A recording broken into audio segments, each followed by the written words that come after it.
Gideon asked God for a sign, for a sign, for a sign.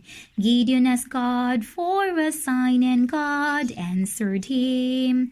The wool was wet and the ground was dry, ground was dry, ground was dry. The wool was wet and the ground was dry, but Gideon wanted more. The ground was wet and the wool was dry. Wool was dry, wool was dry. The ground was wet and the wool was dry when Gideon gave it a try. Gideon called for an army, for an army, for an army. Gideon called for an army, and many came to fight.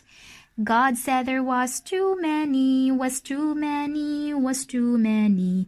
God said there was too many, so send the fearful home.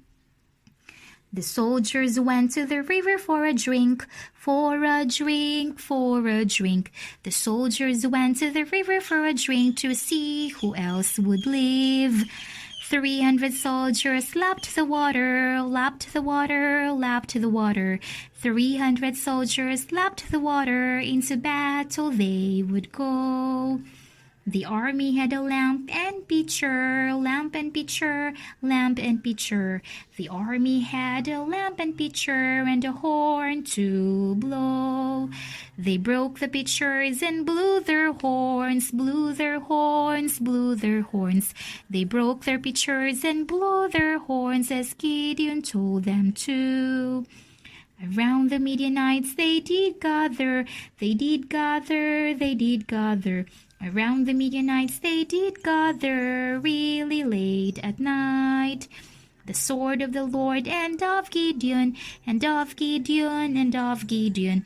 The sword of the Lord and of Gideon, they shouted right out loud.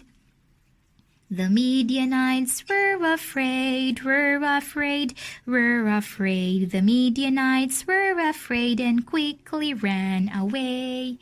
Gideon's army won the battle, won the battle, won the battle. Gideon's army won the battle when they obeyed God.